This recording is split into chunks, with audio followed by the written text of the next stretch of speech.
Les députés européens ont vivement réagi aux propositions faites au Royaume-Uni pour rester membre de l'Union européenne.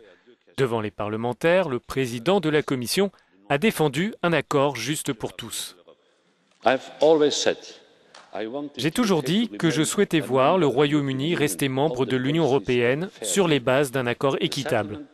L'accord qui a été proposé est équitable pour le Royaume-Uni et pour les 27 autres pays membres. Si Londres considère que ce sont les limites de son intégration, alors cela convient. En revanche, les élus issus de l'Europe de l'Est ont fait part de leur indignation, particulièrement sur les limitations de l'immigration intra-européenne. Le député conservateur hongrois György Schöpflin imagine des représailles commerciales. Prenons l'exemple de Tesco, qui a fait de gros investissements en Hongrie et dans d'autres pays de la région.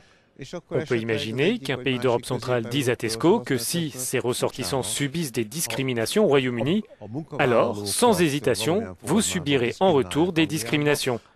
Je ne pense pas que les autorités britanniques apprécieraient cela.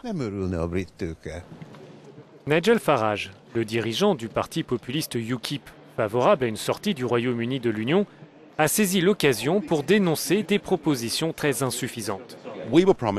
On nous a promis un changement fondamental des relations avec le Royaume-Uni. En effet, un changement profond du traité, voici ce que David Cameron a promis et qu'il n'a pas obtenu. Sur le compromis en lui-même, il est évident que de nombreuses personnes vont le rejeter. Ce débat était l'occasion pour le Parlement européen de défendre sa position en vue du sommet européen dans 2 semaines, qui pourrait aboutir à un accord définitif.